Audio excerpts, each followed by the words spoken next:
Hi, thank you so much for joining me. My name is Jason Levine, and welcome to part 2 of how to make great videos with color. So today we're going to feature working with input LUTs, flat footage, and really focusing on how to use HSL secondaries to target specific color ranges in your videos.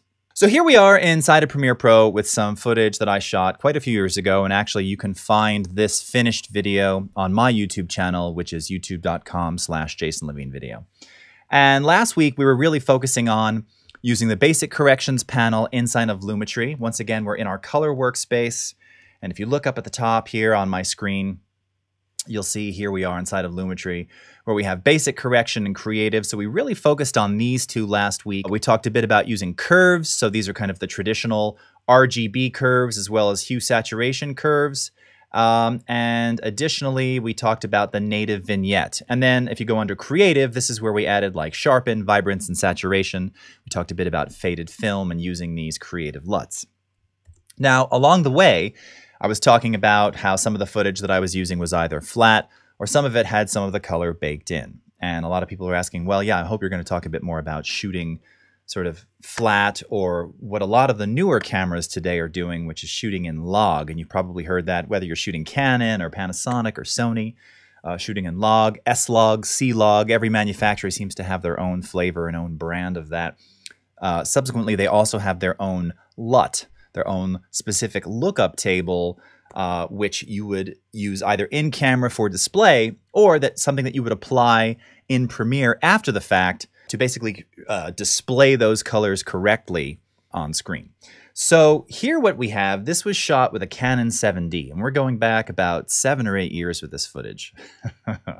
No kidding. First of all, I have no gray hair, nor a beard. I look so youthful. Now, on the left, what you're seeing here is the original footage, the original shot as it was. Now, this is me and my oft collaborator, Fuzzy Island. We were shooting a live music video for this TV show of mine, still unreleased, called Just Play Music. And it was just me doing all the production, including being on the show. So setting up microphones, setting up lights, setting up multiple cameras, cabling, everything else, clapboard, action, get on the scene, mic myself, and just start going.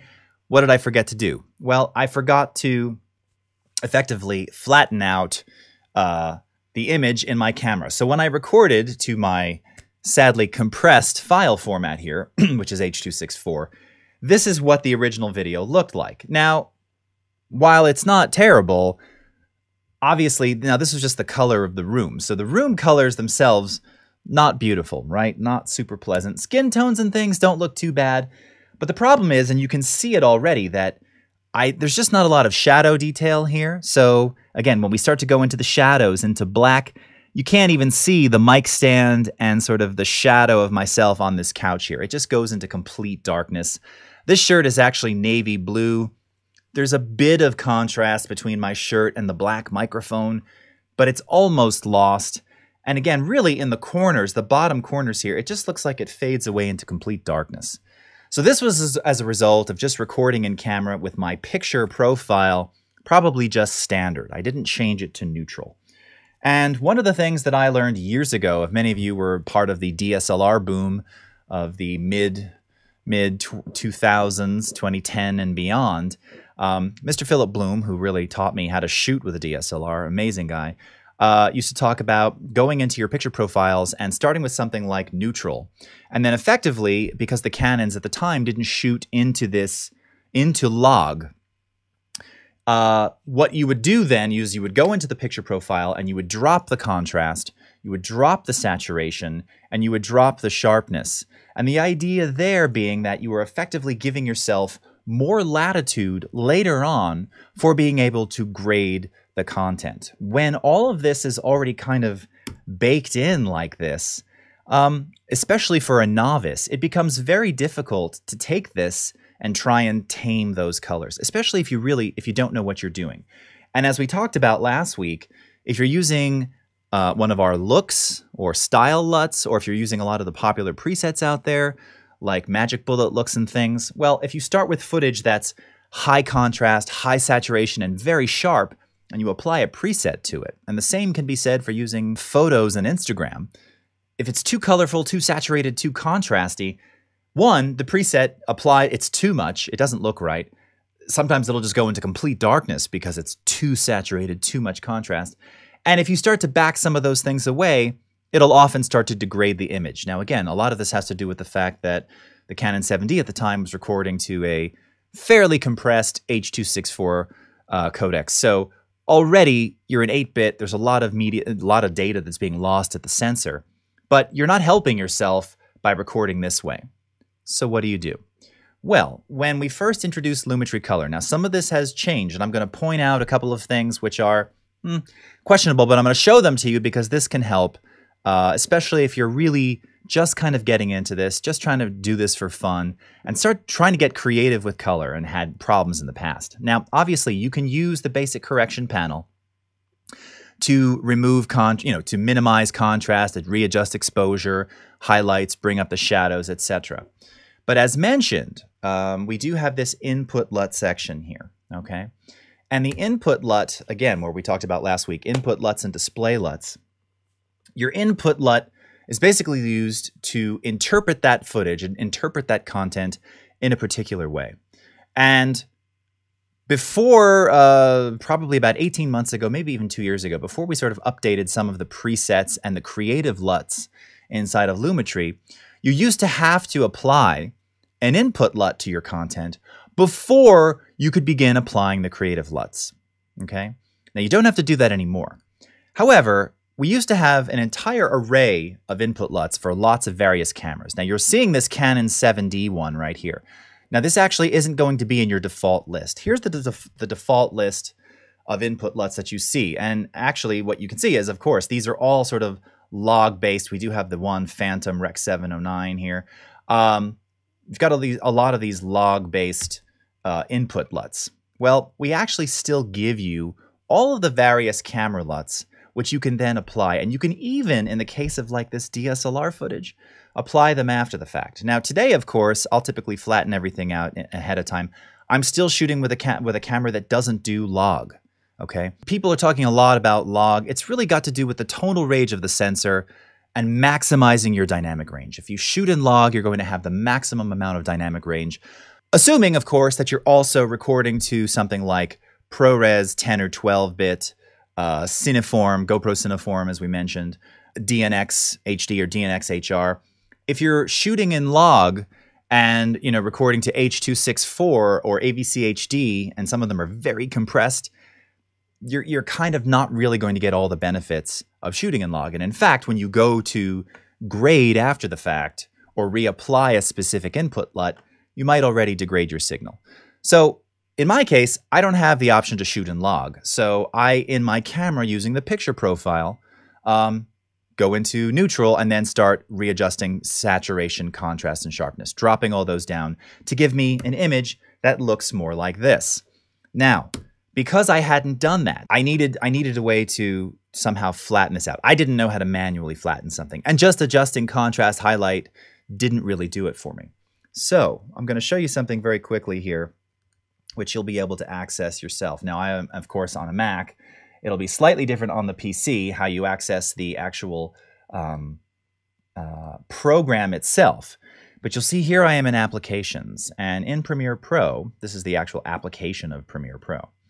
If I right-click or control-click here, now don't just go ahead and do this. I'm showing you where this is to show you, reveal to you where we have a whole bunch of classic legacy Input LUTs which you can access, which you can try. I'm doing this more for experimental purposes. If we go under Show Package Contents, all right, you're going to see a Contents folder. And in the Contents folder, you're going to see a folder called Lumetri. And in the Lumetri folder, you see a folder called LUTs, okay? Let's go into LUTs. And in LUTs, you've got Creative, Legacy, and Technical. If we go into Legacy, here's where you're going to find all of the various LUTs that we used to install in either the Input LUT section or the Creative section. And in this case, you can see I've got all my Canon 5D and 7D. We've got some C300, C500. This was probably before the C100 even came out. FS700, okay, F55, various Gamma, 1.8, 2.2.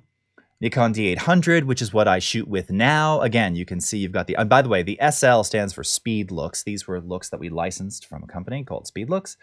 There's all your Rec 709s, S-Log 2, S-Log 3. Again, if you're shooting Sony, very useful to have these. By the way, you can find all of these online elsewhere anyway. And then sort of a universal LUT. This one is particularly good if, again, you're shooting.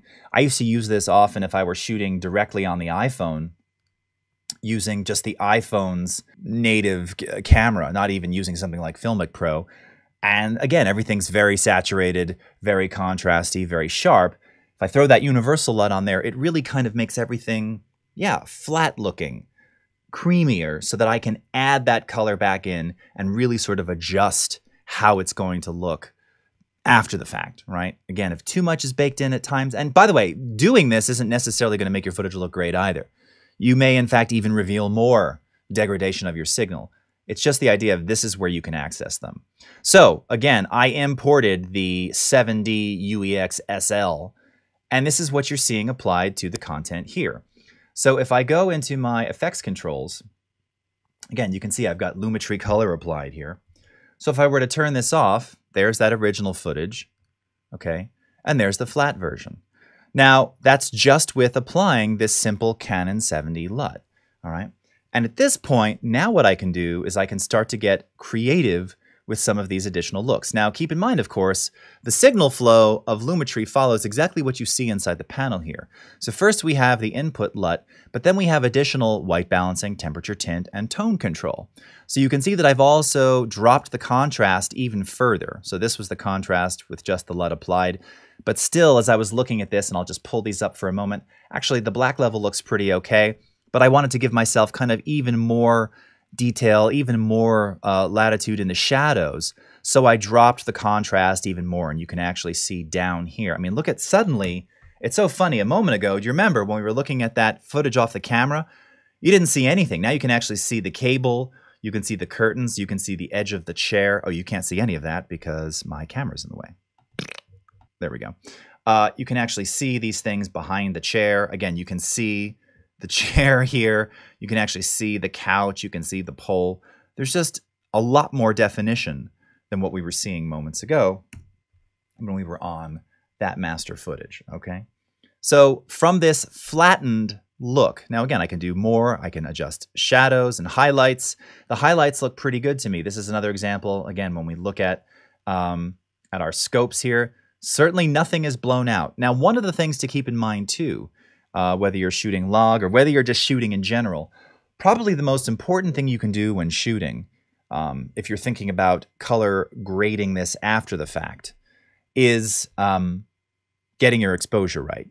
I know that's an obvious thing to say, but in terms of working with color, particularly if you're working with 8-bit footage, exposure is everything. If something is underexposed, and you bring it in here and now you start readjusting exposure, you're very likely going to see those kind of blocky artifacts. You're going to see potential banding. It's all about exposure. Now, again, the camera exposure control inside of basic corrections, it's going to work like your camera. It's going to function like your camera. And you can be very subtle with this and actually deliver pretty amazing results. But keep in mind that it's all about kind of exposing things properly. Okay, so once we did this to the footage, and again, the only additional change that I made to this was contrast, I'm just going to show you real quickly a couple of the examples of sort of the graded look that was applied on top of this via the creative panel, all right? And then we're going to get into a couple different examples of these various looks, okay? So here's one, and I'll just play a little bit of this back. You can also see that I've got this film grain overlay. I think this came from Gorilla Grain. This one here, I think it's a 16 millimeter, super grainy overlay. I've got this playing back at quarter resolution. But you can see, if you take a look here, I've actually got an adjustment layer applied. Where's that adjustment layer? Let's go into our effects controls here. Okay. Let's turn off that grain because it's kind of getting in the way. All right. Got an adjustment layer applied here. And on that adjustment layer, I have none other than the Fuji Eterna 250D. So we talked about this last week. This is one of the film stock emulations. And you can see how, again, this was the just flattened version, and then with the LUT applied. And you can see how it just brought back a little bit more of the color, but also because we're using this film stock LUT, it kind of gives it that more classic feel. Elements of this are softened. The color it's not as vibrant, but it was also just too much before. It looked way too digital, super harsh. Now it's kind of smooth and it kind of feels like I wanted it to feel. Again, when you take a look at something like this, and we go back into that source material, I mean, you know, look at those curtains, everything, that green. I mean, it's funny. This looks like it was decorated in the 70s. This looks like it was broadcast in the 70s. And that's what I was going for. I wanted it to have this old school looking aesthetic, not, yikes, super digital. By the way, this is just a little nerd thing to point out here, but you'll notice that the strings on the bass, the strings on his guitar, even the band around the sound hole here, you're seeing some blockiness. Yeah, we're getting a little moraying there. That's because I seem to remember this was shot with one of my favorite Canon lenses, the 16-35 f2.8. And I was probably all the way out. I mean, you have to realize we were in a very small room. I had to get both of us. It was and I had to guess where the edge of the bass was. So because I was below 24 millimeters on the original 7D, you're getting that moraying, right? That sort of jagged look here on those strings. Obviously, if you shoot above 24 millimeter, that's not an issue. And the newer Canon DSLRs have that anti-moraying filter, so you won't see that anymore. Unfortunately, not a heck of a lot you can do about that. I was at probably 16 millimeters, and that's what you're going to get. Anyway, but you can kind of see the difference right there. There's the original, and there's the flat with the color added back in, kind of giving it that softer 70s look. Now, taking that a step further, I wanted to additionally, now let's see. Oh, where is it? This one here. Go for sort of a very different look with another performance from this same session. So let's go ahead and skip over to this one. Let's see. Here. Little baby loves short and short. Mama's little baby loves short and red. Little baby loves short and short. Mama's little baby loves short and red. Put on the skillet, put on the lid. Feed them children some short and red.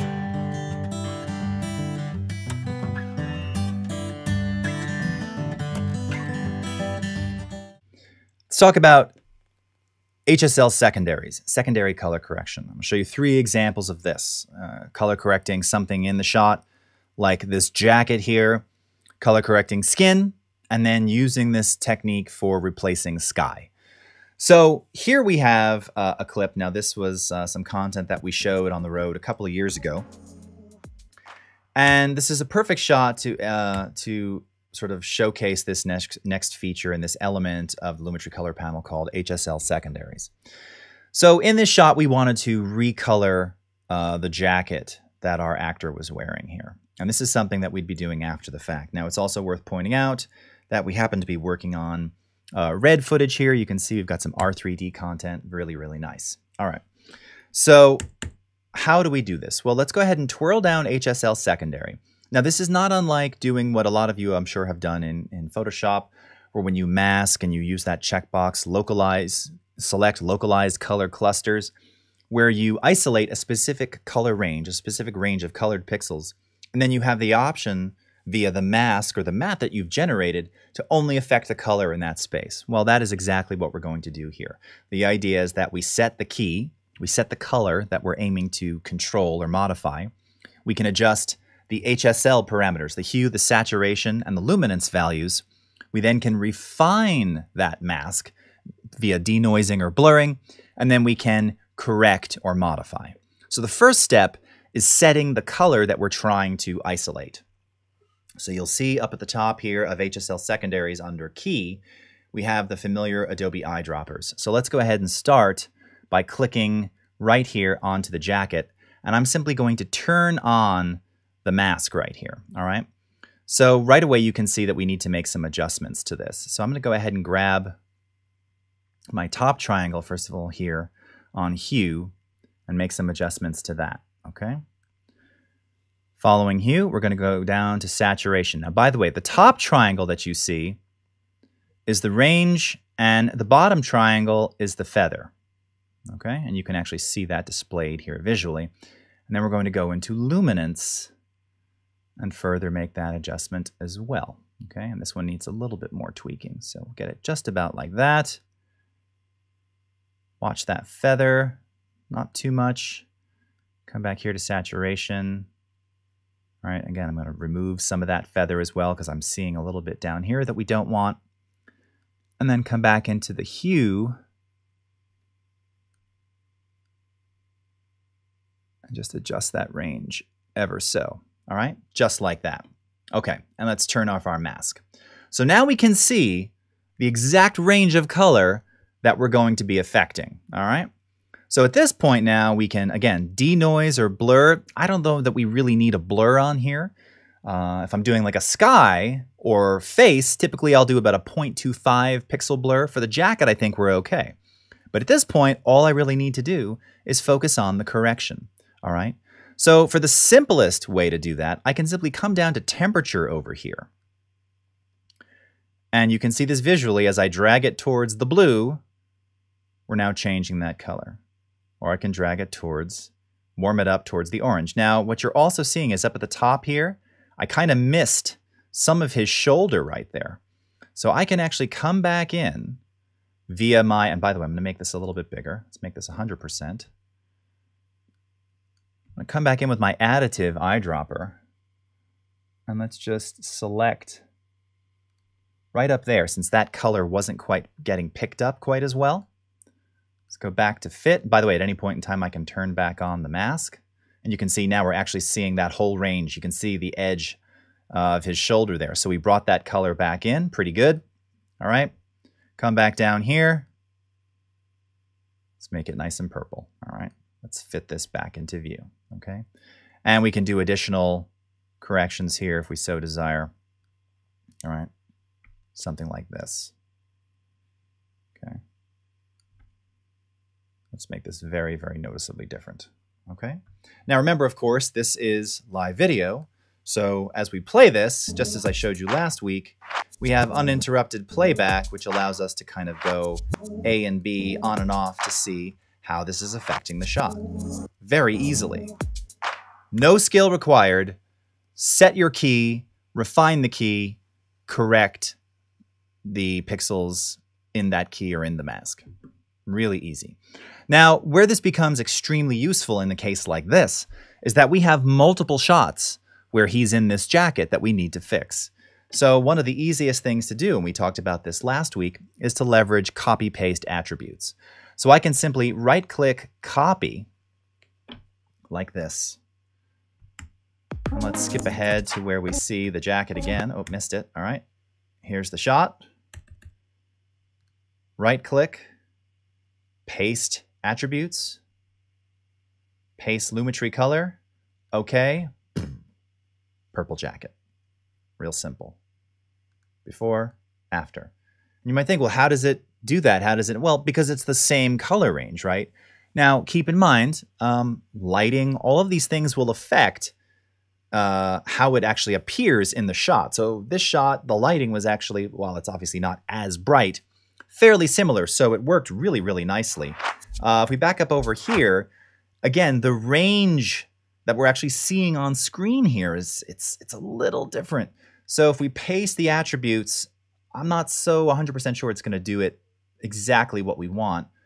Yeah, so we'd have to come in and refine this because, again, these darker hues, because of the lighting, because of the shot, they're not part of the sample that we took. So we might have to go in and individually tweak, but we've got a starting point, right? And as you can see, even in a shot like this, it just worked really, really nicely. So we probably go in and just individually tweak this one and get those colors back into range really simply, okay? So that's using HSL secondaries to control color, like again, on a specific article. You can imagine, I've done this before, changing the color of someone's glasses or changing the color of a hat or a shirt or something like that, or some specific element in the shot, you can do very, very easily via HSL secondaries. Where this becomes, again, very, very useful is in using this for skin tone, where you might have done a little bit of work on the overall shot, but we really just want to focus on enhancing skin tone, right?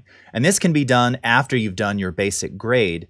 This is done virtually, I'm imagining, on every sort of thing you see on television and or Netflix or wherever, specifically when you see things where everyone's just sort of that orange, you know, kind of look. That's all grading, right? You know, as much as I would love to have a daily spray tan, you know, it's just as easy to do it on screen via HSL Secondary. So the same concept applies here, where we're going to take our sample and then refine that sample. So once again, here we have this footage from Egypt. Let's come in with our eyedropper and make a sample on his face, okay? And you can see immediately how the range of color here on HSL changes and moves. Now, I probably need to make additional samples before I even begin adjusting those parameters. So let's again come back in here. I'll select his cheek. Now you might say, oh, but it's picking up all this other stuff in the background. Well, yes, these are the skin tones. Similar skin tones around him are also being picked up as well. All right.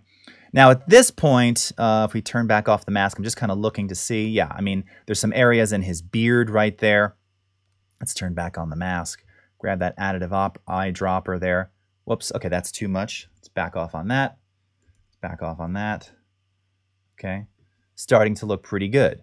Now here's where, again, we have to be careful because, all right, you know, he's got some stubble in there, but we can probably refine this a little bit better.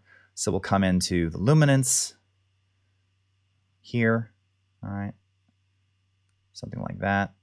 This is where we add a little bit of feather. Saturation. Okay. Now you see it's not affecting his eyebrows or his hair. Why? Because those skin tones aren't in the eyebrows and hair. Okay. A little bit of feathering there. And let's readjust the range. Okay. And I'm not, you know, this isn't perfect, but we'll worry about that in a minute. Okay. A little bit of that in his lips, just a tad, okay? Now this is where, again, I might add a little bit of blur. So I'm going to add about a 0.25 pixel blur. Whoops, not a 21.7% pixel blur. 0.25, all right? Like that. And now, if I simply want to warm up the skin tone, I can do just that, okay? Or we can cool it off, or we can desaturate, okay? Or we can add a little bit of contrast just to the skin tone without affecting everything else in the shot. And this is where if I wanted to get a little bit more of a cinematic feeling here, again, I love the skin tone. I like the background. I like the light and kind of the soft color behind us. Maybe we'll just add a little bit of a subtle vignette on here, okay? Something like this, just to darken the corners. Now you'll remember from last week, this was shot with the 18 to 135 non-fixed aperture f3.5 to f5.6. So as I zoom out, you'll see those little flickers. But as we play this back, okay, you can see real nicely, look at how wonderful the skin tone looks. Again, here's before, here's after. Before, after. Okay? And it didn't touch the reds, it didn't touch the blues, it didn't touch any of the other colors that weren't in that specific range. Now remember, of course, we still have, again, the ability to modify other elements in the overall shot here. So now if we were to go make a change, you know, to the temperature here, now that's going to affect everything, including, you know, obviously bits of what we already selected on our face there. So we can further control the overall look of this shot. Okay. Maybe go into creative. Now this is again where applying a LUT here, careful, you know, I'm not sure what it's going to do there. Something like that. And that kind of looks sort of documentary-ish. Kind of like that. Sky is quite a bit blown out there though. Yeah, see, to me that looks way nicer. Okay. And as we reference our scopes real quickly here, let's go to our Lumetri scopes. Okay.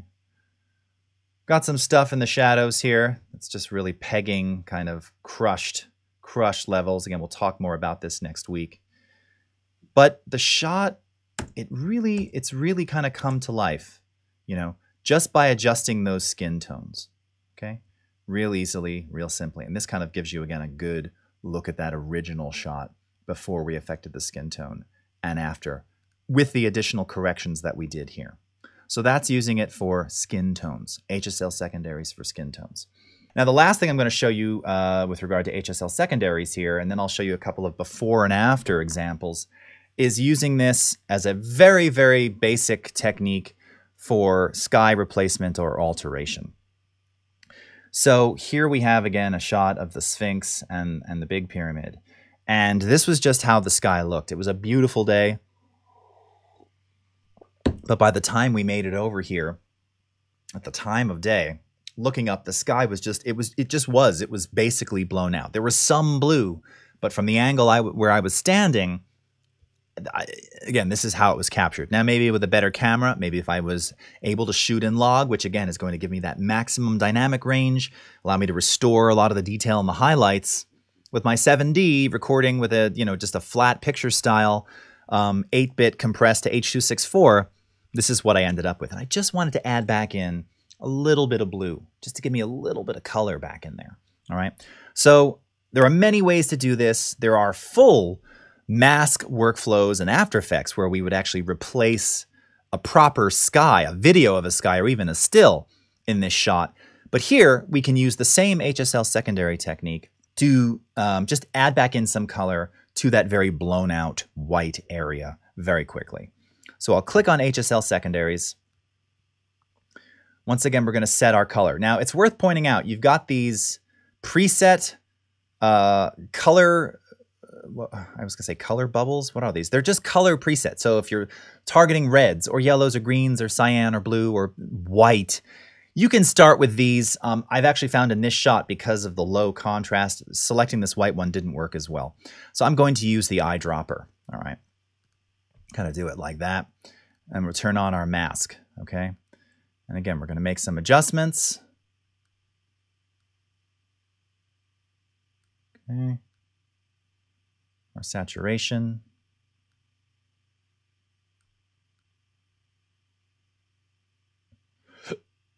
All right, like that. And come down into luminance.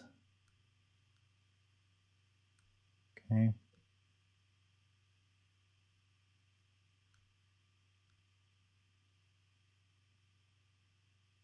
All right, just about like that.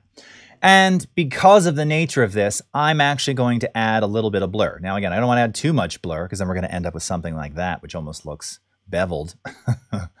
But very, very subtle amount of blur, like a 0.3, just to kind of soften that edge, because the idea here is that we're going to be adding some color back in. So, as mentioned, come over here. All right. Let's start with our temperature. And then there's just dial a little bit of blue back in there. All right. Something like that. We can go ahead and loop this.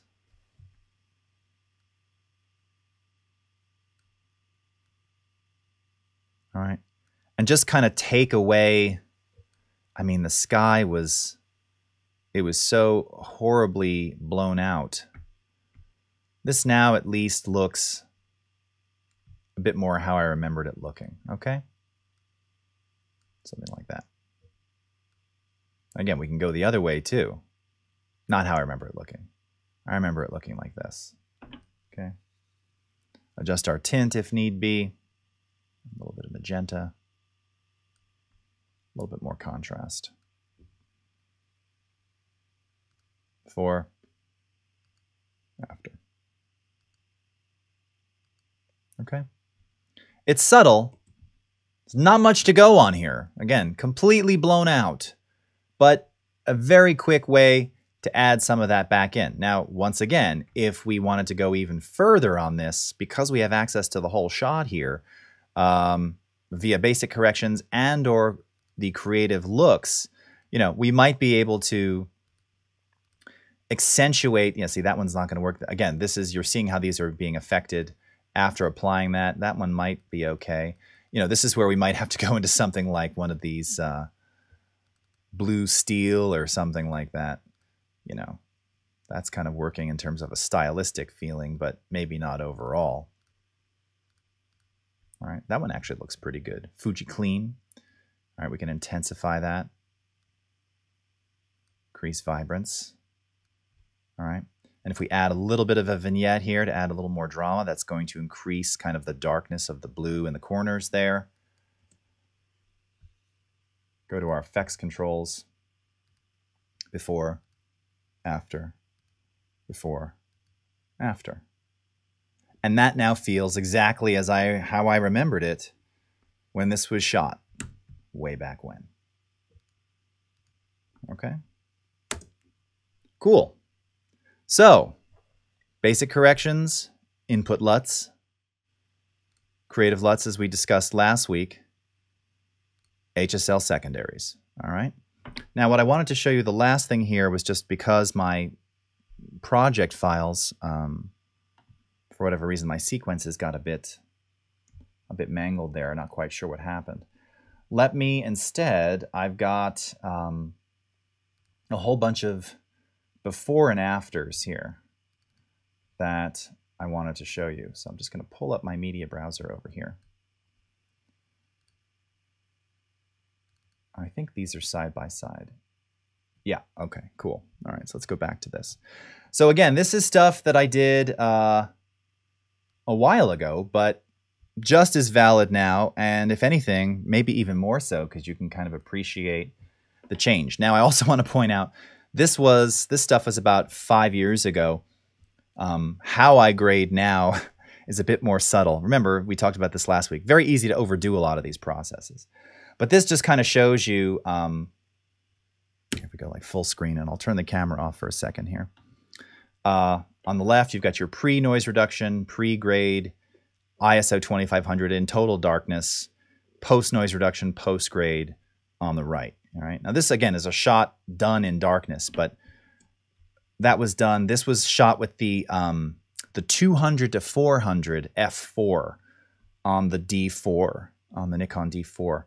So, I mean, just look, there's just some really beautiful, again, shallow depth of field here, probably shooting at f4 at ISO 2500 on this leopard in the dark, which is really, really cool. Let's see, this is another one here. This is another cool one. Again, we're seeing the in-camera, flattened, desaturated, de-sharpened, de-contrasted look.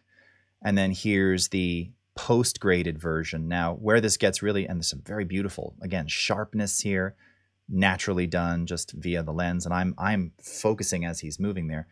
Here's a good example, though, where you can really see how you start to bring out detail, again, kind of in the background there, and the color of those leaves. You know, look at there was a lot of noise in this shot. By the way, I used that Neat video noise reduction, N-E-A-T, to tackle that color noise. I don't know how much of that's coming through on stream. It just looks really beautiful and smooth and clear here. All right, let's see, hippos and water bucks. This is a good one, lioness and cubs, yeah. A bit more subtle here, but kind of gives you the idea. By the way, this also showcases Premiere Pro's warp stabilizer. So this is the original shot on the left, and then the stabilized and graded shot on the right. By the way, the crop is less aggressive these days. Again, this was shot a couple of years ago. Here's another example here. This one I went with a very stylistic, creative look. And I actually remember this particular shot was done in speed grade, if I'm not mistaken. Back when I was kind of getting into speed grade. But this also speaks to, you know, this was shot on the D800, but I didn't use the HDMI out. I was just recording directly to the admittedly higher bitrate H.264, but MPEG-4 nonetheless. And you can still see there's a lot of beautiful shadow detail there. Okay. Now this one here with the elephant, this is a bit more aggressive. I wouldn't grade this like this now because I really crushed the blacks a bit too much, but it just kind of shows you that very desaturated flat look on the left and really just bringing up the highlights and the detail on the right side, okay, in a super clean way. And last one here. Oh, is that not a side-by-side? Here's a side-by-side. Lion. Love this one. You can actually purchase this one on Adobe Stock. Again, you know, I told you it was winter time last week, and you can just see how it's, I mean, there's just nothing there. It's really almost monochromatic looking, but suddenly you start adding some of that color back in, when you start, you know, adjusting contrast, getting a little bit creative, even though it's winter, even though, yes, he's in the bush and it's very lifeless. You can just bring out the life of the color present in the leaves. Look at these things. It just looks, there's some real beauty here in this particular shot. And this was all done using, again, some of those very basic techniques that I showed you before. All right. Well, my friends, that is it for today. So thank you so much again for joining me. My name is Jason Levine. Have a great rest of your day wherever you are in the world, and we will see you again next time. Take care, everybody. Bye-bye.